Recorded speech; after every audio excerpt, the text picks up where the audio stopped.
Bonjour à chacun, bonjour à chacune. Que le Seigneur vous encourage et vous fortifie en cette journée. Qu'il vous bénisse richement. J'aimerais vous parler ce matin d'un temps de retraite. Non pas la retraite, la pension à la fin d'une carrière bien remplie, mais un temps mis à part, comme celui dont parle le Seigneur dans Marc, au chapitre 6, verset 31. Jésus leur dit, « Venez à l'écart, dans un endroit désert, et reposez-vous un peu. » De retour de mission, les apôtres racontent tout ce qu'ils avaient fait et tout ce qu'ils avaient enseigné. Peut-être que vous diriez vous-même, « Oula, ils ont un petit peu le gros coup là, hein, tout ce qu'ils avaient fait et tout ce qu'ils avaient enseigné, comme si c'était naturel d'avoir fait ces choses, alors que c'est Jésus qui les avait envoyés, leur avait donné des capacités spéciales, le moins qu'on puisse dire. » Enfin bref, ne nous attardons pas. Parfois dans l'enthousiasme, nous pouvons dire des choses qui manquent parfois un peu d'équilibre.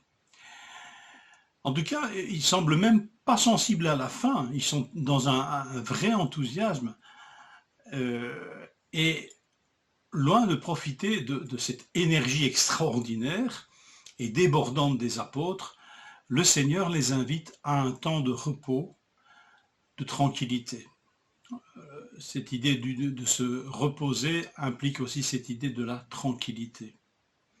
Prendre du repos avec lui. Vous avez bien remarqué, le Seigneur ne dit pas « allez à l'écart », mais « venez à l'écart », avec lui, sous-entendu. Voilà qui est nécessaire à tout disciple, et pas seulement après une épreuve, pas seulement après un moment difficile, mais aussi en plein succès, en pleine activité fructueuse. Venez à l'écart, dans un endroit désert, et reposez-vous un peu. Il y a des temps préparés par le Seigneur pour un retrait, pour un temps de repos et de tranquillité en sa présence. Dans notre texte, ce temps est malheureusement interrompu, abrégé. Il s'est quasiment limité au voyage, au transport en barque. Mais n'importe, qu'importe, l'invitation existe. Et elle peut retentir dans la vie de tout disciple. Venez avec moi dans un endroit isolé pour vous reposer un moment. Temps de retraite personnelle, ou en groupe, comme les apôtres ici, en église, pour se reposer, pour retrouver la tranquillité en sa présence.